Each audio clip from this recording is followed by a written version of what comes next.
નમસ્કાર, આપ જે રહ્યા છો સ્પાર્ક ટુડે ન્યૂઝ. વાત છે સુરતના એક નિરાધાર એનઆરઆઈ વૃદ્ધ દંપતીની કે જેઓ વર્ષોથી એકલા રહે છે અને આ નિસંતાન દંપતીની સાર સંભાળ રાખવા એકબીજાના સહારા સિવાય કોઈ નથી. ત્યારે ખાખી વર્દીમાં રાંદેર પોલીસનું માનવતાવાદી રૂપ જોવા મળ્યું છે.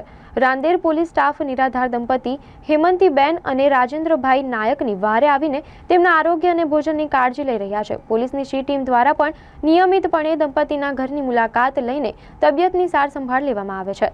રાંદેર પોલીસ સ્ટાફે વરસાદી પાણી અટકાવવા અવૃદ્ધ દંપતીના ઘરે ગણતરીની કલાકોમાં જ ઘરના વાડામાં નવા પતરાનો શેડ બનાવી આપી અને વૃદ્ધને ફોનની જરૂર જણાતા તેમને નવો ફોન લઈ આપી. રાંદેર પોલીસના સ્ટાફે કહ્યું હતું કે જ્યારે પણ કંઈ જરૂર હોય તો ફોન કરવા અને આસપાસના પડોશીઓને પણ વૃદ્ધ દંપતીની સમયાંતરે મુલાકાત લેવા અને કોઈ સમસ્યા હોય તો પોલીસને જાણ કરવા જણાવ્યું હતું. Rander police inspector Shri R J. ચૌધરીએ જણાવ્યું હતું કે પોલીસ અને પ્રજા વચ્ચે વિશ્વાસનો સેતુ રચાય તે જરૂરી છે. લોકોની મદદ અને સુરક્ષા માટે પોલીસ હર હંમેશા તૈયાર રહે છે. લોકોની સુરક્ષા સાથે લોકસેવા પણ કરવી જરૂરી છે. Police commissioner Shri Anupamsinh Gehlot, zone 5ના police commissioner Shri R P. Barot તથા એસીપી કે ડિવિઝન શ્રી બી.એમ. ચૌધરીના માર્ગદર્શન હેઠળ પ્રજા અને પોલીસ વચ્ચે વિશ્વાસનું વાતાવરણ ઊભું થાય એવો હેતુ રહ્યો છે. Second PI M K. Goswami, surveillance PSI Shri B S. Parmar, C team incharge PSI Shri H B. Jadeja તથા સી ટીમને વૃદ્ધ દંપતીની મદદની જરૂર જણાતા ટપકતા પાણીની સમસ્યા નિવારવા જૂના પતરા કાઢીને નવા પતરા નાખાવ્યા હતા. તેમણે ઉમેર્યું કે ગુનેગારોમાં પોલીસનો ખોફ હોવો જોઈએ. સમાજમાં 90% સભ્ય અને સારા નાગરિકો હોય છે. તેમના માટે પોલીસ પણ મદદ કરવા તત્પર હોય છે, પરંતુ અસામાજિક તત્વો ગુનેગારોને કાયદાના પાઠ ભણાવવાનું કામ પણ પોલીસ કરે છે. જ્યારે સમાજને જરૂર પડે છે ત્યારે સેવા, શાંતિ અને સલામતી માટે પણ પોલીસ સ્ટાફ અગ્રેસર રહે છે. સમાજના નિસહાય અને જરૂરિયાતમંદોને સહાય રૂપ થવું એ પોલીસનો નૈતિક ધર્મ, સહજવાબદારી પણ છે. હું R J. Chaudhari, police inspector, Rander police station.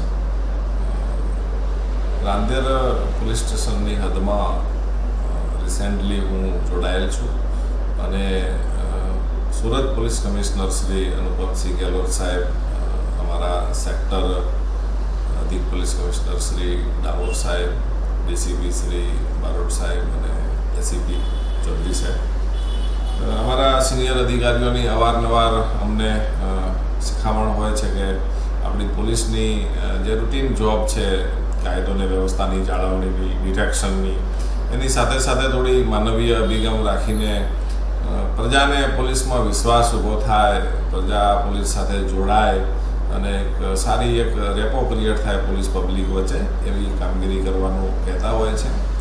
તો એ અનુસંધાને અમે અમારા વિસ્તારમાં એક હેમંતીબેન રાજેન્દ્રભાઈ નાયક, જે 70 વર્ષની ઉંમરના છે અને એમના પતિ પણ એમની સેમ ઉંમરના છે અને બંને નિસંતાન દંપતી છે.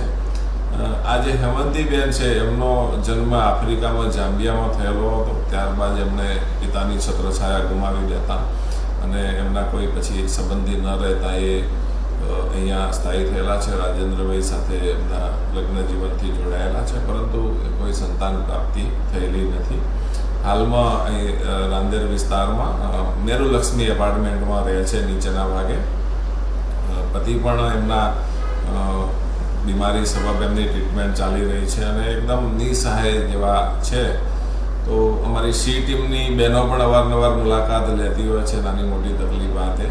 પણ હમણાં આ ચોમાસાની સિઝન આવે છે અને એમના ઘરે જે પતરા નાખેલા હતા ઘરમાં, જે પતરા જૂના બહુ હતા ને ખવરાઈ ગયા હતા. વરસાદી પાણી બિલકુલ એમના ઘરમાં પડતું હતું અને જેના કારણે એમને ઘણા બધા ઇસ્યુ ઊભા થતા હતા. જે વસ્તુ અમારા ધ્યાન પર આવતા અમે પોલીસની ટીમ, અમારા સેકન્ડ પીઆઈ છે ગોસ્વામી સાહેબ છે, ડિસ્ટ્રિક્ટ પીએસઆઈ પરમાર સાહેબ છે, અમારા સી ટીમની બહેનો, સી ટીમના પીએસઆઈ જાડેજા અને સ્ટાફ બધા વિઝિટ કરેલી અને જે પતરા છે ફ્રેશ નવા પતરા એમના શેડમાં જૂના કઢાવીને નખાવ્યા અને એમને અમે કાયમી કંઈ પણ તકલીફ હોય તો તમે અમારા પરિવારના જ સભ્ય છો એવો એક દિલાસો આપેલા અને કંઈ પણ હોય તો અમારા સંપર્ક નંબરો પણ એમને આપેલા છે અને કંઈ પણ ઇસ્યુ હોય તો અમે ચાહે મેડિકલ હોય કે કંઈ પણ હોય તો અમે એમને સહાય કરીશું અને સતત વિઝિટ પણ કરતા રહીએ છીએ, કરીશું.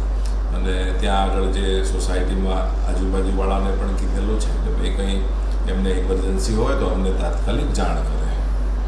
સાહેબ, પોલીસની વાત કરીએ તો નોર્મલી લોકોમાં પોલીસને જોઈને ખોફ જ હોય છે, ત્યારે આ એક અગ્નિદર કઈ પ્રકારની આ આખી કામગીરી? પોલીસનો ખોફ ગુનેગાર પૂરતો બરાબર છે, એ હોવો જ જોઈએ. ગુનેગારોને પોલીસનો ખોફ જ હોવો જોઈએ. પણ જે 90% સારા માણસો હોય છે, બધા ગુનેગાર હોતા નથી, તો જે 90% સારા માણસોને પોલીસનો ખોફ નહીં હોવો જોઈએ.